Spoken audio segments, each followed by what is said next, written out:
Hello, everyone, and welcome to episode 255 of the MTG Goldfish podcast. I'm Seth, probably better known as Saffron Olive, and we have the full crew here this week, kicking things off with the owner of MTG Goldfish, Richard. How's it going today, Richard? Hey, Seth. Things are going very well. Lots of news, and more importantly, Seth, the Bills have clinched a playoff spot. Yes, despite passing for 124 yards, the Bills somehow won, and they're now officially in the playoffs. So that means we get to be embarrassed on the national stage in a few weeks. You have so no I faith. have that to look forward to. You have no faith. You guys are like double-digit wins. Oh, wait. 10 or 9. I don't know how many wins you have, but you're far above 500. Maybe they'll surprise me. It's hard for me to get excited because I've been a Bills fan for a long time, but they are in the playoffs, so can't complain about that. But we're not a football cast, we're a Magic cast. But before we get to Magic, we have another co-host in Krim.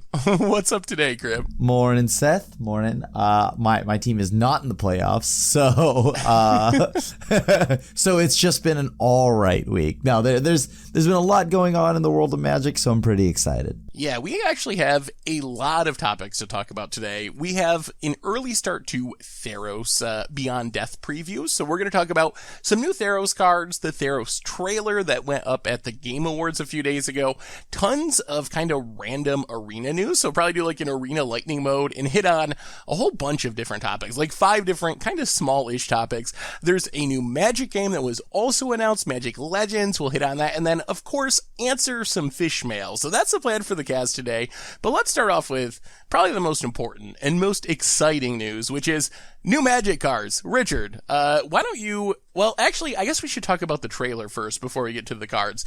What did you think of the trailer for Theros Beyond Death that went up at the Game Awards? Oh, I like the way that whole trailer played out. They've gotten so much better, all their trailers for the production and whatnot. I mean, is it better than, like, I don't know, the Throne of Eldraine one?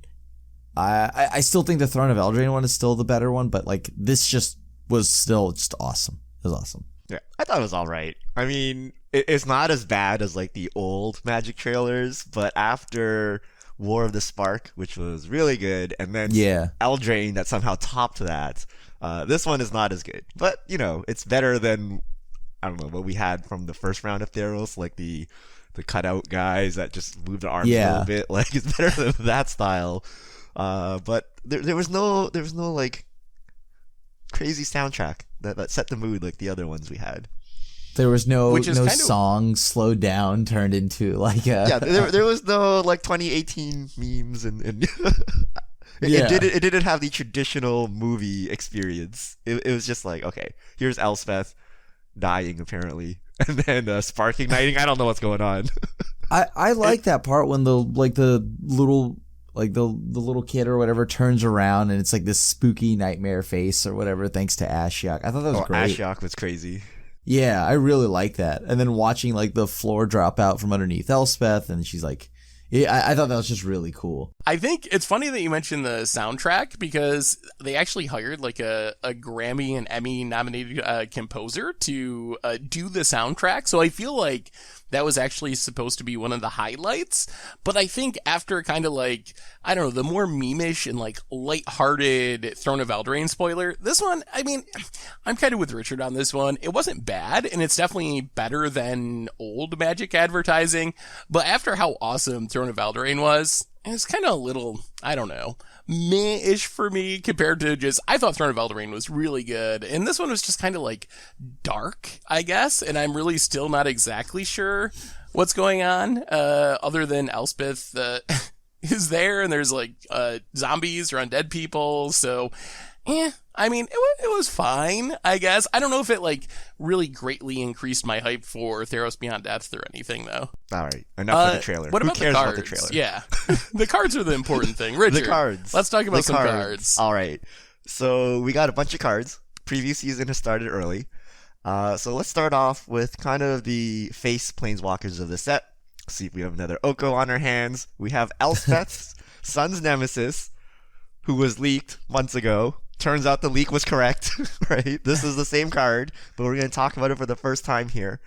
2 white, mythic rare, legendary planeswalker Elspeth, 5 starting loyalty, -1, up to 2 target creatures you control each get +2/+1 until end of turn. -2, create 2 1/1 white human soldier creature tokens. -3, you gain 5 life. Escape, 4 white, exile 4 other cards from your graveyard. You may cast this card from your graveyard for its escape cost. I'm genuinely curious to hear what people think about this, because I feel like this has been a pretty hotly debated card where some people think it's horrible because, in defense of those people, the abilities are pretty underwhelming. Other people think it's really strong because of the escape mechanic. Where do you guys come down on Elspeth Sun's Nemesis in this debate over her power level?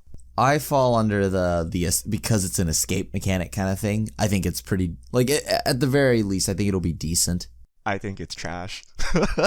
Even with escape, like, here's the thing. It's a bad effect you don't want to do, so doing it twice for, like, more mana is not that relevant. Because she doesn't ultimate, she just goes down. 4 mana, create 4 1/1s. And especially in a world of Questing Beast, this is laughably bad. And the only deck that would want this would probably be like White Weenie, but then they can't get to 6 mana to escape anyway. I like, if Krim, I'm playing a control match, Krim is sitting down, he's like fairy, then he's like Elspeth Sun's Nemesis. I'd be like, okay, and then I would just steamroller, right? Like, I feel like it's not a control finisher. It's not an aggro card because you can't really escape it. A mid-range card, but I'd rather just play like the Royal Scions or something. For 3 mana, 6 loyalty, the pump effect is just as strong. There's an actual ultimate. So I actually don't like it, even though the escape is card advantage. It will be good and limited. I don't know. I'm in the camp where I think it's great because, yes, Questing Beast like kind of steamrolls it, but you know what? I think Questing Beast will steamroll a lot of things when it comes to Planeswalkers. The ability to just come down and make some 1/1s and then just keep doing that, and then eventually getting to a point where I can like pump those 1/1s and regain a ton of life means that, yeah, even a control deck can eventually just have ways to like end the game now a little bit quicker. But instead of before, a world of Embercleaves and Questing Beasts and people who play trample cards because they need to get over those. Kill those. That's all you got to do. You got to hope you can kill those. Because what, like, outside of that, like, you have to fairy to kind of bounce those things, and that's as good as it gets for you anyways. And like spot removal, I think that the biggest draw to this card though is escape and just being able to do it over and over and over and over. I think the truth is probably somewhere in the middle. I think people are underestimating the escape mechanic. I think it's also true that none of Elspeth's abilities are like super exciting. I do think aggro might be a better home than control, where you can use that +2/+1 pump like to great effect. Some sort of like green-white adventure style. If you have a bunch of like cheap flyers and you're giving them +2/+1, that is going to close out the game really quickly. While the other abilities like give you something to do post Wrath, you can like rebuild by making tokens against aggro. You can gain some life. On the other hand, I don't think Elspeth is anywhere near broken. I don't think it's going to be an Oko or anything like that. Yeah, and I think that might be part of why Elspeth is like kind of not super hyped at the moment from some people, is she does kind of look bad compared to some of the past Planeswalkers, like recent past Planeswalkers, in a world of like just incredibly busted planeswalkers that are like dominating vintage and legacy and modern, like Teferis and Narsets and Okos. Elspeth does look a little bit weak compared to those type of cards, and I think honestly she is. I think the biggest concern is, how does she really fit in the meta? Like, if you look at the top decks in the format, there isn't like a ready-built home to really slot Elspeth into to great effect. I guess you could play her in control, maybe as like a 1 or 2 of the adventure decks, and like Selesnya tokens aren't really a thing right now. So I think we'll have to wait and see. I think that's my biggest concern. I bet she'll see play eventually. I'm just not sure if there's a deck that she immediately slots into right after Theros releases. Yeah, best case for her is like a really bad History of Benalia. Like, you play a bunch of weenies, you minus to pump them. That's 4 damage. That's like a lot of damage. Or if you don't have that, you can minus to create 2 1/1s, and then next turn you pump them. And then I guess you can't even stack Elspeth. Well, you can, but you legend rule them. Like, I don't know. I feel like it's got to be like a you need to have a token shell or you need to have like invasive flyers to make use of her. But I just think Embercleave, Questing Beast, like it is just not a good environment for Elspeth to be here. And if you're a control deck planning on casting this 3 times, like why don't you just use Castle Ardenvale? Like, isn't that just easier? No, that's what I mean. Like, I don't know. Like, if you have the ability to like use all this mana, like you probably ended the game, so you just want like some kind of finisher, and we have lands that do that. Well, I mean, Castle Ardenvale, though great. The thing here is you're getting 2 activations off of Ardenvale, and the ability to gain the life is pretty big. I don't know. We also live in a world of Fires of Invention, right? Like, who even needs mana, right? Like, you just play Kenrith and gain some life. I don't know. Yeah, like I don't think this would go. Actually, this could also potentially go into a random like Jeskai Super Friends deck or something like that if you wanted it to. But like the ability to like just gain the life and just keep doing this over and over for 6 is pretty major. So Crim plays Elspeth. Opponent plays like 2 Flying Cavaliers, kills them. Yeah, I mean, life. 5 life. Sorry, two Cavaliers like that. I think, yeah, like if I get dunked on by like a bunch of Cavaliers, sure, whatever. But like I do think that the ability to just keep doing this over and over and over has some kind of merit to it being played. Like obviously, it just doesn't look as good when we've had Okos, right? That's the only thing. And I don't know how good like the repeatability will end up being, honestly, in our current meta. I think in a lot of standards, it would be insane, but we just have so many really powerful linear decks that close out the game so quickly, like Fires decks, the Ramp decks, like once they get a Nis on the battlefield, things just like spiral out of control, Korvald from the Jund Food decks. So it might be that the format just doesn't really line up that well with like the long, slow, grindy, like play Elspeth 3 times over the course of the game, because other decks are just like so powerful and so linear right now thanks to some really push Throne of Eldraine cards. How about Commander? So the problem with Planeswalkers is they kind of just get murdered immediately. This one doesn't look too aggressive. It's like the Tybalt problem. It's like, I see a Planeswalker, doesn't look too bad and won't attack you, but if she does get murdered, you can escape her.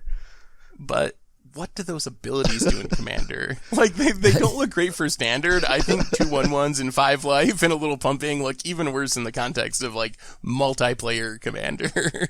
Yeah, I don't know about that card in Commander, but yeah. Also, we have another Planeswalker, though. One thing that's nice, this Elspeth lives through a planar cleansing.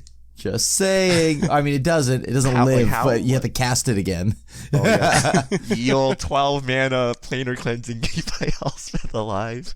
I mean, that happens often if you play the blue-white deck in Standard. That's true. Watch, like, I trash talk Elspeth, next Mythic Championship, Elspeth wins.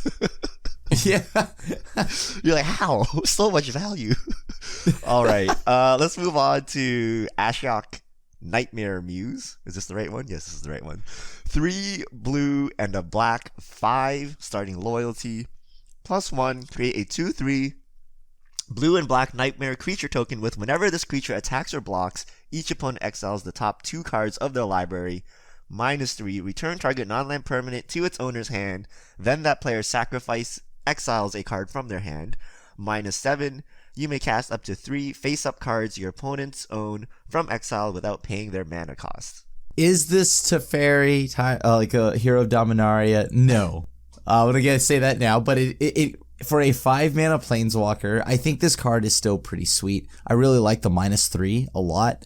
The +1 also gets wrecked by Questing Beast because the creature is a 2/3. I do think that this card could have been a 3/3, or this token could have been a 3/3. I mean, what, Garruk Primal Hunter poops out a 3/3, whatever, right? Like, the thing here is, I think this card is pretty cool, though. I do see, like, it being played because, first off, now Dimir has a way to deal with enchantments outside of just Brazen Borrower, so it's nice to be able to bounce stuff, and the exile from the hand is pretty cool. Yeah, if you can get your opponent empty-handed, then that ability becomes really powerful because you can make your opponent pick up their best thing and it ends up getting exiled. I think Ashiok is a card for me. I really love the design of Ashiok. I'm glad that we're getting like further and further away from when we used to have to complain about like, oh, every Planeswalker +1 draw a card, -something kill something, ultimate win the game in a couple turns. But no, Ashiok is very different than that. It pluses to make a token. That's not really drawing a card. It does have a removal negative, and then the ultimate, I think, is actually, like, pretty interesting. I feel like, for me, this feels like more of a fun card than a super competitive card. Not that it couldn't show up as, like, you know, in small numbers in some sort of control deck or mid-range deck in standard, but it seems super sweet for, like, Gonti, steal your stuff style commander decks. Like, I really like that aspect of Ashiok, just like how it works. Being able to cast stuff from your opponent's exile zone is really cool. You can kind of like build around it ultimates quickly.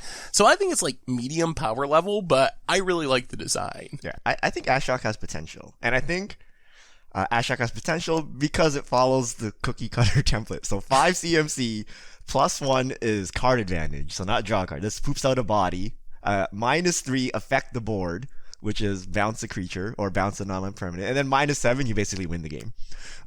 So you know that's fine, right? I do agree with Krim. It should be like a 3/2 token or a 3/3 token because Questing Beast just makes us look silly. Yeah. Funny enough, it goes up to 6 loyalty at 5 CMC, what Oko does at 3 CMC. But I don't know. I think it's a good card. It exiles on block or attacks, which is pretty good. So you can like block ultimate. So I actually like it. I think it's a pretty solid card. I don't know if we'll see play because it's slow and standard is pretty fast, and we have Questing Beast still. But I think Ashiok has more potential than Elspeth. Whoa. I feel I would rank Elspeth over Ashiok, I think, in terms of standard potential, personally. I do rank Ashiok over Elspeth. With your biases or without your biases?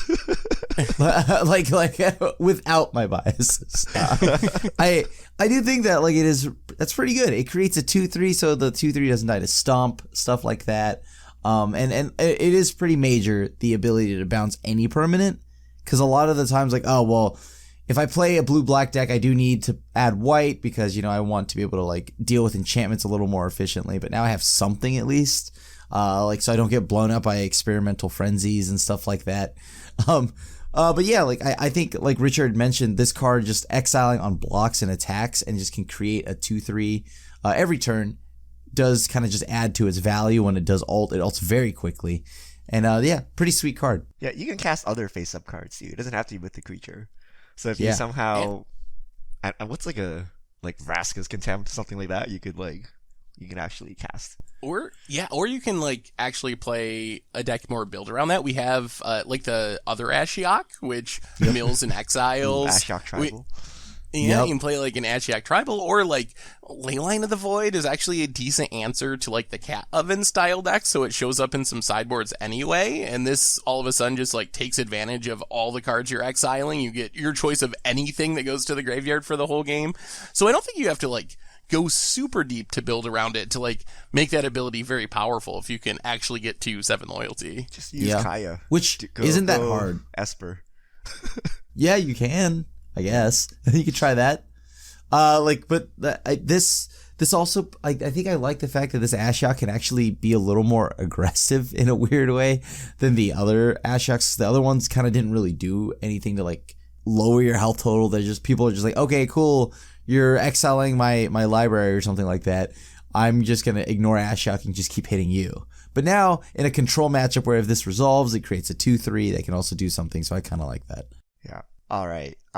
Next up, we have the return of one of our gods, Athreos, Shroud Veiled. 4 white and a black, legendary enchantment creature god, 4/7, indestructible. As long as your devotion to white and black is less than 7, Athreos isn't a creature. At the beginning of your end step, put a coin counter on another target creature. Whenever a creature with a coin counter on it dies or is put into exile, return that card to the battlefield under your control. I think seeing these style gods return in Theros Beyond Death definitely helps explain why Wizards eventually did ban Oko. Could you imagine how sad you would be if your indestructible, super expensive, mythic god you open is just like an Elk every game? Oh, that would have been so depressing. Oko would have definitely like blanked this entire set. Do you think that so this is the buy a box promo, which I actually didn't realize when I was first reading this card. If you had told me this was a god from the set proper, I think I would have probably believed you. How good do you think this card is outside of Commander? I think it's like pretty easy Commander staple. Like the abilities work well. You slowly build up counters. You can put them on your opponent's creatures and then like kill them and steal them. So I think I would play this in a decent number of decks in Commander. What about Standard though? I just don't see what creatures, like, what am I going to try to get back? Like your cat or something like that? Well, you can like, coin and even your then own they creatures, yeah. right? You don't have to coin your opponent's creatures. You can coin anything. Yeah. Yeah, you can protect your own creatures with it. I don't know. I just don't really. This It is a reminds card that me I'm not of that like opposite of Tetsamok. Like you play this thing and then you slowly coin up all your creatures so your opponent can't wrath, or you coin up their creatures and kill them and then take them. But it's just like every turn it's like impeding doom, and if you don't deal with this soon, you're gonna die, right? But I think an Orzhov mid-range deck would play this. Is that a thing? I don't know. I tried last season to play Orzhov mid-range. It wasn't bad. Basilica Bellhaunt is in the format, right?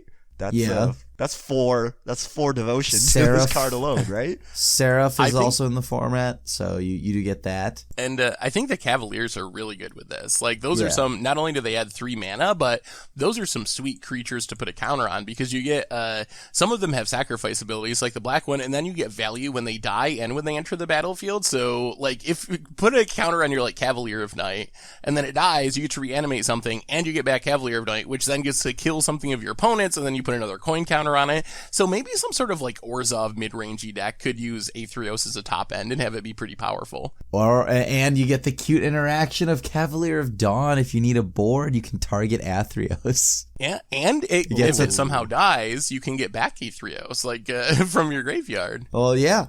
Like if they somehow remove Indestructible or something like that. But yeah. So you can exile or bounce. I don't know. I actually think Athreos is like the best of the 3 cards that we've seen here today. More likely to see play in Standard. Wow, that's high praise for Athreos. There is a world where this card is good, right? If you're playing against an Orzhov deck and they make it to 6 mana, this thing is a big pain to deal with. The question is, can you ever make it to 6 mana in Standard without dying? Like, is there going to be like a 12/12 Hydroid Crisis there, or are you already dead? But there's just so much card advantage with this thing, right? And it's hard to deal with. The ability is pretty slow, though. I think that's the other thing. Like, if it sits out for like a bunch of turns, it's going to be close to unbeatable. But that means nothing happened all game, anyways, right? Like, I mean, at that point, almost anything can kind of win there. Well, the first coin happens like on the end step after on your cast, end step, right? Right. So you don't have to wait a full turn cycle. No, but like the thing is, it doesn't do anything, right? Like immediately. And if you don't have like devotion, it's not, and it's literally just sits there. It puts a coin on the field, and maybe you just die after that, or even better, like they just play a Teferi or something and bounce this, or like Ember Cleave you all the same, right? Like, and kill you. So, it is a bit for 6 mana. Yeah, I agree. I mean, they said Eldraine power levels where they wanted it. We don't see Theros just like going over the top. So it'll be interesting to see how these cards interact. And maybe these cards are more powerful when we see the rest of the set. But so far, the question is like, can you beat a turn 4 Fires of Invention? Can you beat an Ember Cleave? Can you beat a Questing Beast? And all of these cards so far are like, I don't know. Or a turn 4 Elspeth, right, Richard? I mean, really talking. though, we've seen like 5 cards or something that have been officially spoiled. So I think like we'll see. And the other thing about this set so far, we've seen like Devotion returning, Constellation. These are like critical mass mechanics, so it's really hard to like judge the power level of Devotion until you see how many Devotion payoffs and support cards are in the set. Or like Constellation, Setessan Champion. I think that card is potentially legitimately busted, like the best Enchantress we've ever seen. But until you see like how many different enchantments there are to trigger it and to like to support the archetype, it's really hard to make sense of them. When like when something like Questing Beast, it just like jumps off the page like, oh my god, that's like so much text. That's obviously a broken card. So I feel like we need to see more of the set before we can like really start to judge the power level, just because of like the mechanics that are in this set. So I mean, that's true. Champion, do you guys think we're gonna get a hexproof creature, or are we gonna stick with heroic this time around? I think there's gonna be a heroic hexproof creacher, and then I'm just gonna like have to like not play standard. Can't be and countered. Like, can't be countered. It's super Carnage Tyrant. I mean, there might be a big expensive hexproof creature. No, like a 1 or 2 drop, not a Carnage Tyrant. I don't think so. I would be surprised. Like a I hope Boggle? that it's Like something like that, or like Invisible Stalker, something along that line to support all these enchantments, or we're just gonna be like, forget it.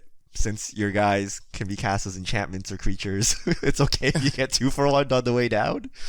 I could see some kind of I could see some kind of Boggle-ish card or something that Boggle decks will want to play. I mean, there's like a decent amount of things that are going to be coming out of this set, right? When like that are probably going to be enchantments. So I hope that the enchantment theme of the set is more like Legacy Enchantress. That is, like, when I see Setessan Champion, what I don't want it to be is like, oh, I play my hexproof creature and I play a bunch of auras and I like do this miserable thing that everyone hates.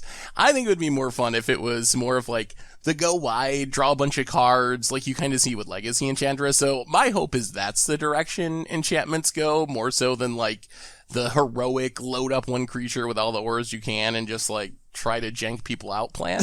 But I guess we'll see. I think that's honestly a thing.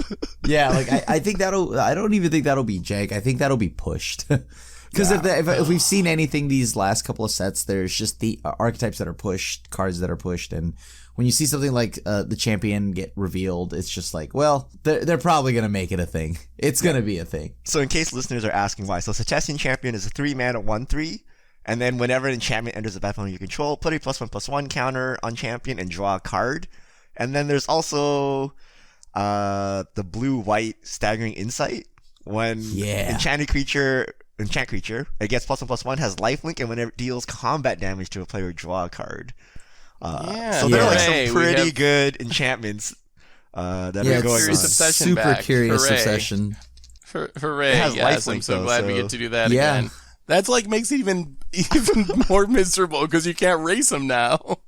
Oh, Wizards, no, not like this. When people asked me what I was most happy rotated, a lot of people said like Teferi and Nexus.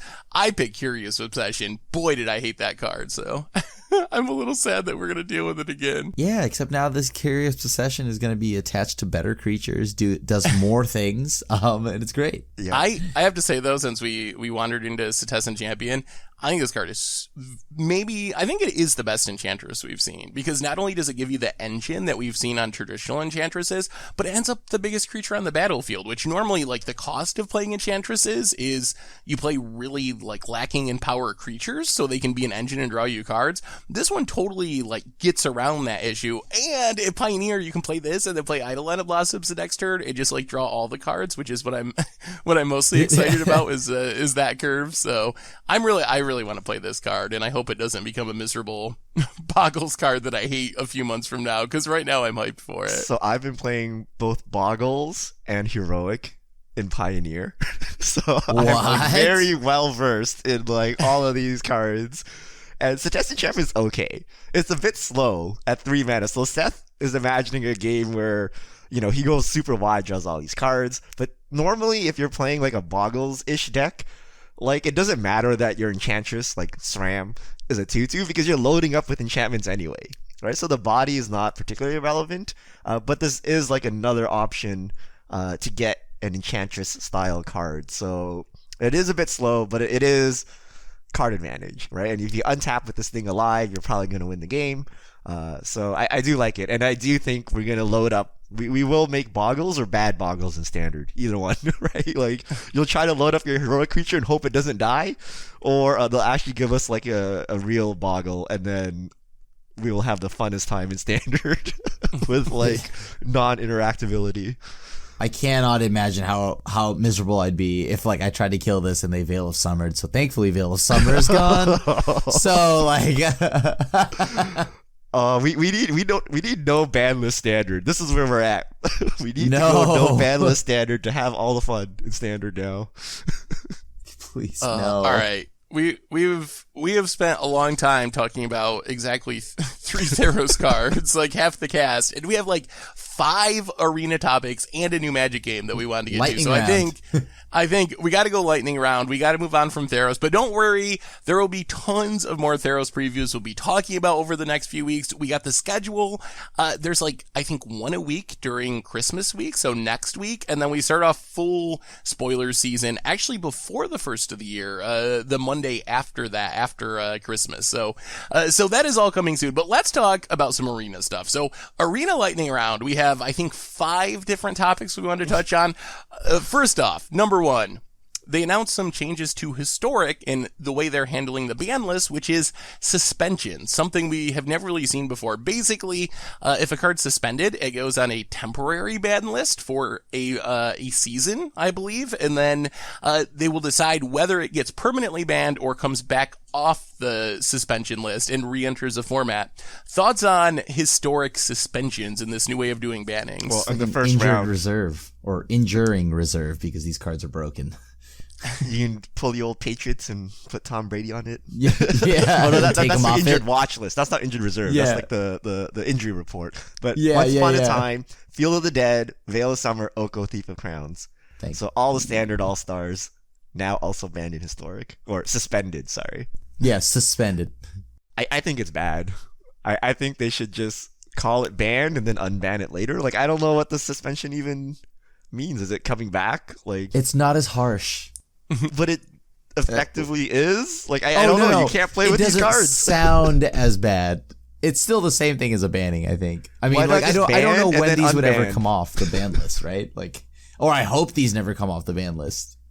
Like, this is the watch there's list no way people they're are coming requesting, off the right? ban list. Like, I don't know. Maybe it's just I feel like I'm glad that they actually took the time to like suspend cards, but I feel like at the same time it's like just I don't know how many people are playing Historic, but I am enjoying it, and it is a lot better. I'm happy that they don't have these cards in there because like the Kethis deck would just protect Kethis, and that's just super annoying. So I don't know. So I will say, I like the idea of the suspension list. I wouldn't like it in paper formats or non-historic formats, but I think that Historic is a good place to like test out weird things. I think if you want to do like suspensions to shake up a format and see what happens, I kind of like that idea. On the other hand, this first list of suspensions, it's basically a ban list, in my opinion. I can't imagine that any of these cards will re-enter the format in March, and I expect they will all go on the permanent ban list. So it's a little bit weird, but I could envision a world where, like, maybe you can do cool things with suspension, where, like, something is annoying or, like, slightly too good, but you know that there's new cards coming out with the next, like, drop of cards, and you don't want to get rid of it forever because you think you can, like, print an answer to it or something. So you can just, like, suspend it and then maybe put it back in. So I like the idea, although I think of these cards as just basically being banned because I can't imagine that that's not what'll happen when they officially ban things in March. Like, I bet you this came from Standard.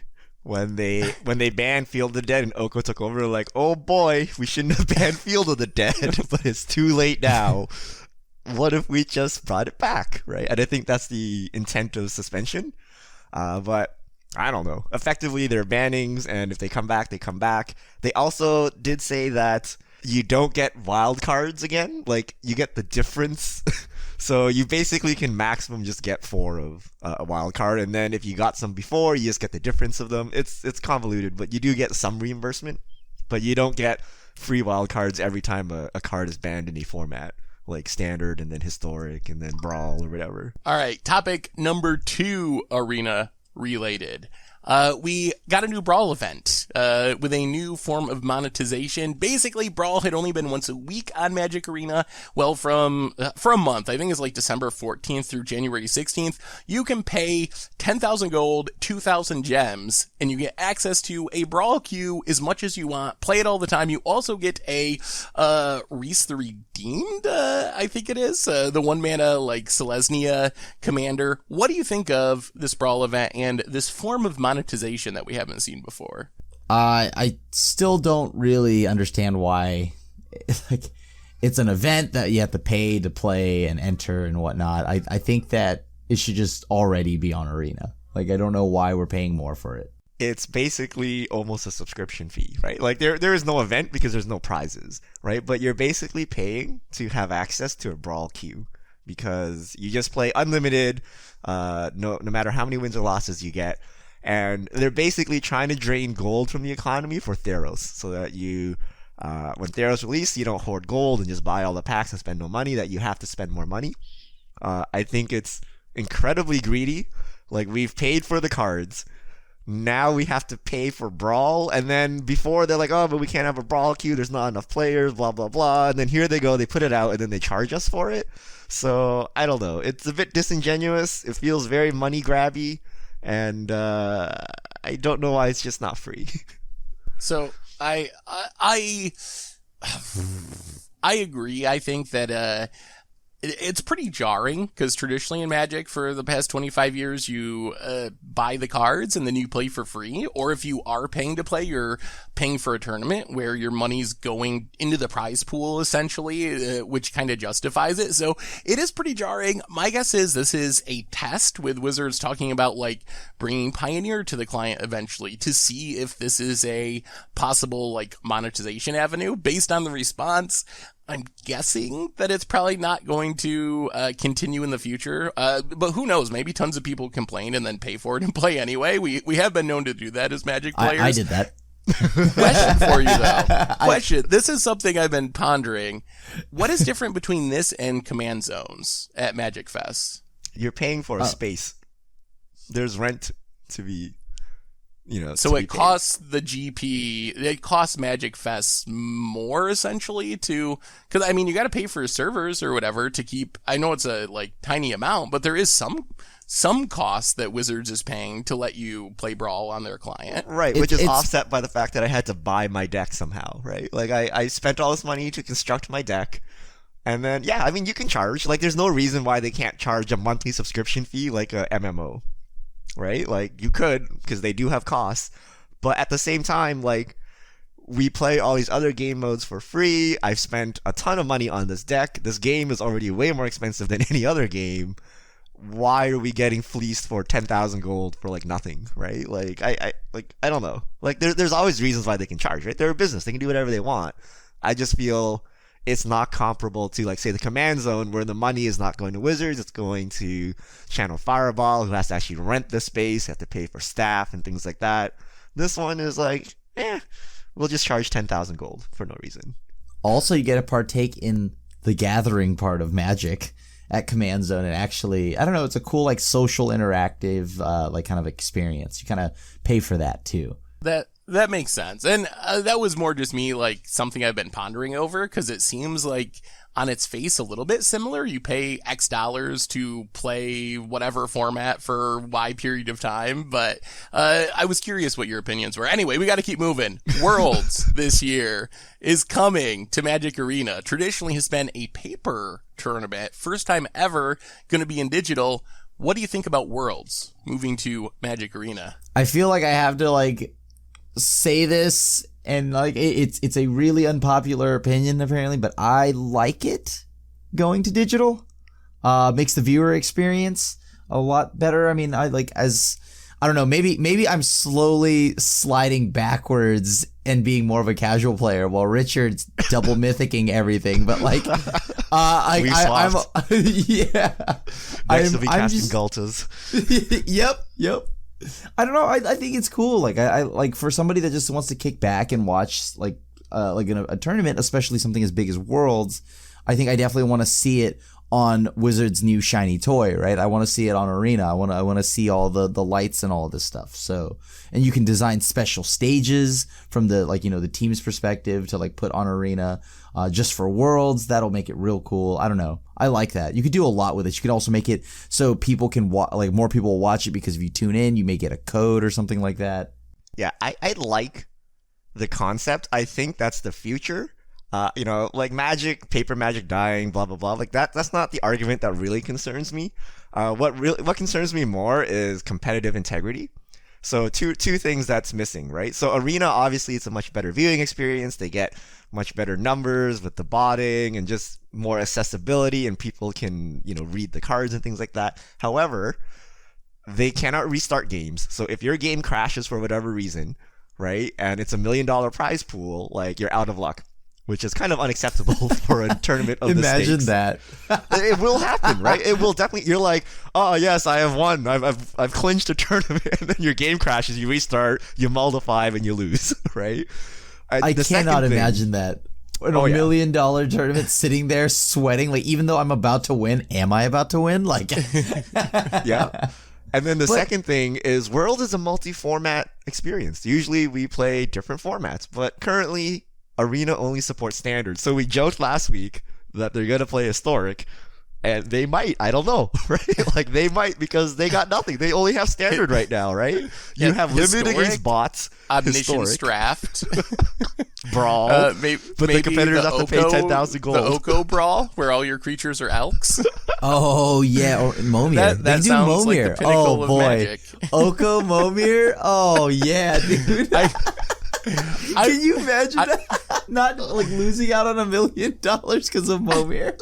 I want to see Pioneer or Modern or Legacy or Limited even, right? But none of those are available. So I think in like 2 years' time, like, Worlds on Arena would be a great idea. But right now it seems a little early, and hopefully it goes off without a hitch. Like, I just don't want to see someone have their client crash feature match and then they have to restart the game and there's a totally different outcome. That would be a huge embarrassment to Magic Esports. Well, apparently only 25% of players have to deal with that now, down from 80% last month. So they should be good. What are the odds that they're among those 25%? I was going to say the same thing that you said, Richard. I like the idea of Worlds being on Arena long term, but it feels a little premature since we don't have Pioneer yet. We don't really have other real formats. We don't have real Limited. So I feel like almost exactly what you said. If this change was happening a couple years in the future, I think I'd be like fully on board. As it is, I'm a little skeptical because I just feel like maybe it's not quite time for Arena to have Worlds yet, but we'll see what happens. Next topic of Lightning Round. They had a special event this week celebrating Theros after the Game Awards, and it included some interesting cards that we've never seen on Magic Arena before. Power 9, most specifically. Black Lotuses, Moxen, Ancestral Recalls. What did you think of that event, and what does that mean about the client and what can be done with it? That was so much fun. I got to cast an Ancestral Recall. That was an amazing feeling. So, Did you ever cast Treasure Cruise, my friend? No. This is instant speed. It's a better Treasure Cruise. Oh, that was like, I mean, I'm not gonna lie. Like this is one of, like, I even played the Elspeth deck, and that was a lot of fun. Going turn 1 like Mox, and then going Crusade, and then turn 2 History of Benalia. Like, that felt amazing. But like, it was just cool seeing all these old cards get played. And you know, I like this because they're just programming older cards, which means that, you know, more things can happen, like maybe some kind of weird vintage cube-esque looking thing. Yeah, that's what I would love to see. I think for me, like, pre-con battles are kind of meh, but it's cool to see those cards on the client, and exciting because of the possibilities that offers, where maybe you can have like a vintage cube in the future, or maybe there are like other things that are going to be happening sooner than we think, because we keep seeing these little signs of like, oh, there's like these 20 cards for Momir, and then Power 9 for this like after party event. So who knows how many cards are actually like floating around behind the scenes that we haven't seen yet, and maybe we get some of that really cool stuff a lot faster than most people think. Yeah, I think what if this get added to historic?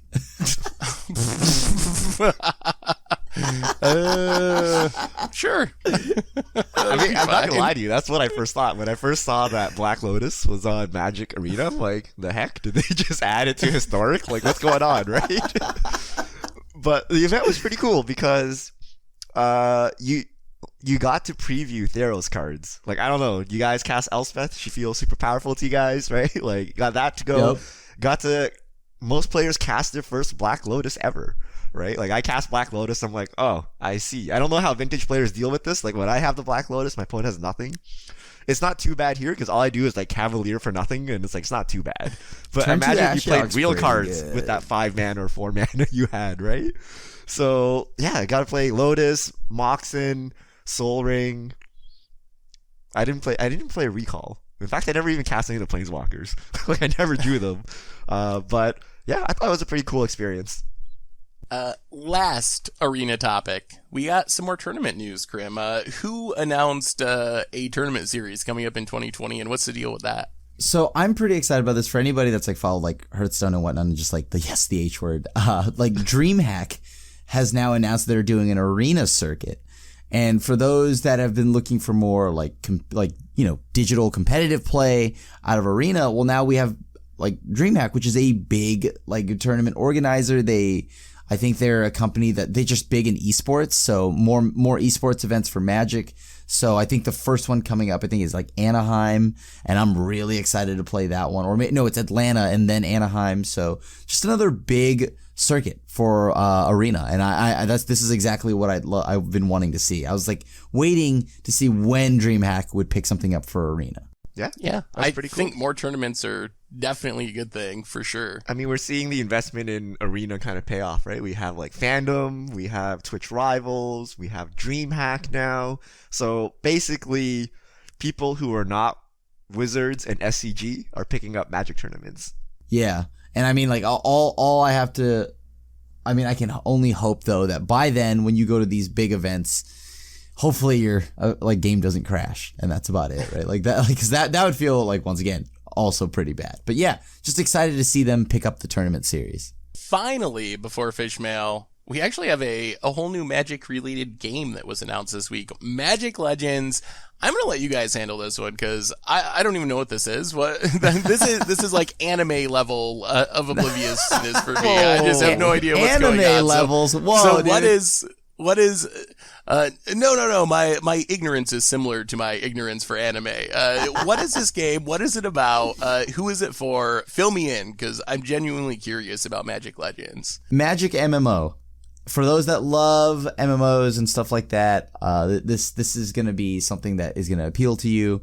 Like as somebody who, believe it or not, doesn't only play card games, this is big, right? This is big for me because it's nice to actually, like, you could do a lot with this because there's a lot of Magic lore, a lot of planes. You can move around between places. Like, I think that there's just a lot you can do. You play with classes. I don't know, maybe you could be a temporal mage or something like that. I don't know how you build your classes, but there's just a lot you can do. This, you can build a huge world that'll be a blast to play, and you can team up with friends. There's just a lot you can do. I'm a bit skeptical about an MMO. So they called it an action RPG MMO, which I don't know what it means. Oh boy. My phone refuses to mute. Sorry, guys. I have pressed all the buttons on my phone. It is not turning off. Okay. So I remember this news was a long time ago because this is exactly what happened. I was like, who plays MMOs nowadays? This was like probably like 3 years ago, right? So, and then afterwards I was like, I used to play MMOs. I used to play Final Fantasy 11 like way back. And then after doing some quote-unquote research for the Magic MMO, I started playing Final Fantasy 14. And then I got sucked into like a year or two of like playing MMOs again. Terrible. Like, don't do it. And then now this game is finally released like a million years later, or announced. And the thing with MMOs is you have to be really, really good. Like, you can't just rely on IP. Like, you can't just rely on the fact that they're Magic players or whatever, right? Or Planeswalkers and Chandra, Nissa, whatever. Yeah. It has to be an actual good game. So I don't know. Like, there's only room for so many MMOs on the market, and it's really hard to make a good MMO. So I'm not holding my breath that this will be a fun game. And the other fact is, with Wizards monetization, I'm a little scared. I'm a little scared at how they're going to, fleece us with loot boxes and things like that. You have to buy every spell and ability. I think that's what it's going to be, right? You can't even buy it. You got to buy like a pack that gets like a random one, and you might be able to get it, right? So I'm a little skeptical, but I do like that the Magic universe is expanding into more formats, and if I never play or see or touch the game, that's perfectly fine as long as someone out there enjoys it. So I do like that the IP is spreading to different kind of non-card game areas. So from, let's say, Magic Puzzle Quest being a 1 and Magic Arena being a 10, like, how relevant is this to the game overall? Like, is this like some huge news that's gonna like do tons of crazy things and bring in a ton of new players, or is it just kind of like, it's another game that some people might like? If done well, this will just put more eyes on Magic as a brand and all of this, and not just a card game. And I think that'll be pretty cool. That'll be great for the game and just overall everything Magic related, right? Because now we've got the Magic show coming on Netflix. Like, Magic as a brand will just grow. Now, there's like Richard has said, there are a lot of MMOs out there. So, and like you have to do if done right, this would be huge. There's obviously like room for this to fail and whatnot, but like I am more on the hopeful side because I'd rather it be good. So then I just have more Magic in case, Veil of Summer just runs rampant again or ever gets unbanned. I could just play the MMO, still get my Magic feel, and not get dunked on by Veil or stuff like that. One thing they absolutely must do, and if they don't, I'm gonna cry so hard, is you should be able to play Magic in the game. Oh, like sit down, like in like all like the old school RPGs or whatever, like they have like a card game inside the game itself, like a mini game. Yeah, like you should be able to sit down with two precons, and like just go at it. Does this though like make like Magic Arena bigger? I mean, if the MMO takes off and it's just like just ridiculously popular, sure, people are gonna probably look into more things Magic, right? I mean, Gwent lived off the back of people just playing because like, well, I like The Witcher, I'll try Gwent. So could be a big deal if it's well done, but potentially challenging to make a good MMO. Is that kind of the bottom line for Magic Legends? Yeah, but plus, like MMO players are a small base anyway. Like if this was like a survival game or a shooter or something like that. Oh god, Call of Duty Magic style. Yes, basically, right? Like it would have potential to be crazy, right? But like only a certain subset of people play MMOs, right? But yeah, there could be people that learn about Magic just through this game. Depends on how well they do it. Well, you got to think about it in the bigger picture of what Magic's going to do, like in the next few years, right? Magic is just going to have the show. So there is going to be a lot of eyes on just the brand that is Magic. And like, there's probably going to be more ways to enjoy the world of Magic. So I think this is pretty big. And this falls in line, like just with everything they've probably got set in motion right now. So yeah. Well, what I'm fingers crossed it ends up good. I'm waiting for like a 2D fighter, like a sprite-based fighter, like a Marvel versus Capcom style game. Can you imagine that? Like they have like the cheesy lines they come out and like Chandra's throwing fireballs and Jace is throwing up a bubble or some crap. Like because I would think play about Magic that. Street Fighter. Yeah, like well, dude, think about it. Like okay, we played Marvel vs. Capcom, and I remember saying like web swing, like Spider-Man, like for weeks. Like I don't know, like could use the arena voice lines. Temporal kick from like Teferi or something like that. So good. All right. I think that brings us to the end of our Arena/Magic Legends discussion. Richard, let's answer some fish mail on the way out the door. Take it away. All right. If you have questions, send them to @MTGGoldfish with the hashtag MTGFishmail, and we'll get to your questions on air. So first question comes via email. Everyone has been talking about how absurdly overpowered green has been recently, yet while I can remember recent or fairly recent tournaments won by mono, red, blue, black, and white decks, I don't remember the last time mono green won a tournament. When, if ever, did that last occur, and why do you think mono green is not capable of winning? From Ryan. Mono green loving Timmy. I think that green has had a huge, like, I don't know, because like every one of those colors just started adding green, right? Like before it used to be like, oh, just add blue to stuff.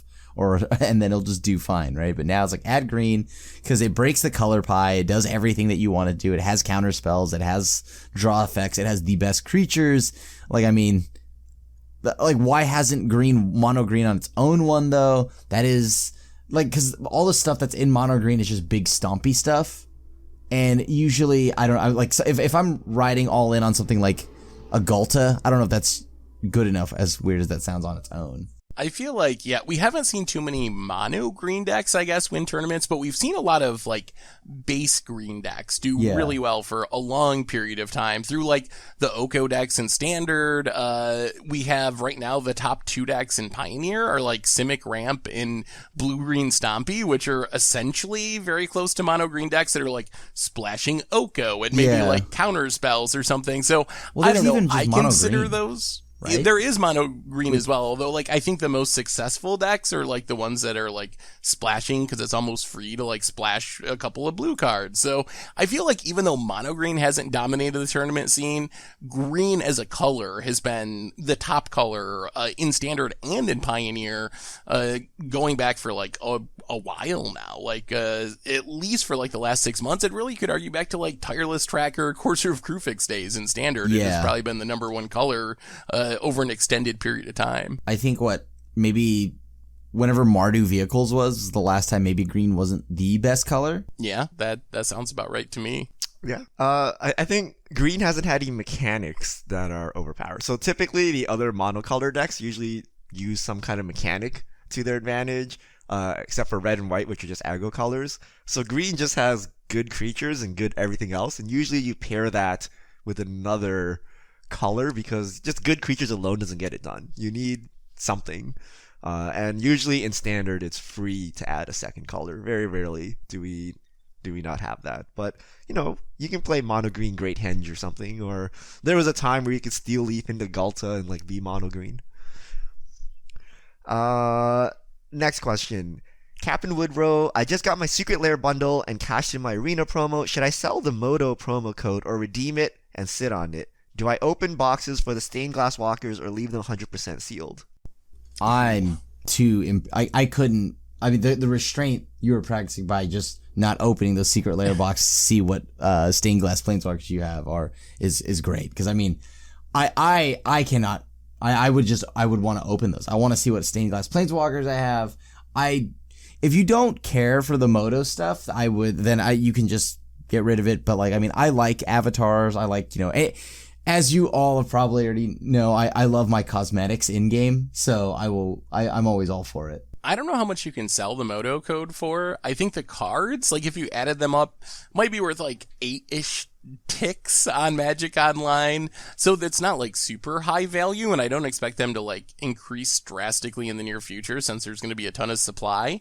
So I don't know. I too would probably try to open and see what the stained glass planeswalker was. Like I don't think I could resist the like lotto ticket aspect of it. Yeah. I have a box right here. Should I open it? It's Tomer's. Yes. It's Tomer's, then yes. Well, I need to open it anyway to send to him to get around. Let's see what the planeswalker is. Richard, crack it open. I'm gonna open it right now. I have Kaleidoscope right Killers. If it's Teferi, say that he never got a promo. All right, we'll edit it out. He'll never know. Yeah. Turns out Wizards forgot your promo. Sorry, dude. Let's see. I'm opening it right now. Oh, there's like a lot of... It comes very well packaged. There's like tissue around the box for some reason. Ooh. See, this just makes international shipping very expensive for no reason. All right. Wait, where's the promo? Oh, here's Reaper King. Oh, I see it. Darn it. So I was like, oh, yes. Yes, where is the promo? It's Domri, Anarch of Bolas. Never mind. Found your promo, Troy. Oh, got it, Tomer. It's here. Okay, that's fine. That's not horrible. We live in such an age of waste. We have like 4 cards here, and the amount of packaging I have on my desk for these like 4 cards that weigh like 1 ounce. All right. Next Fishmail question. Lex 3001.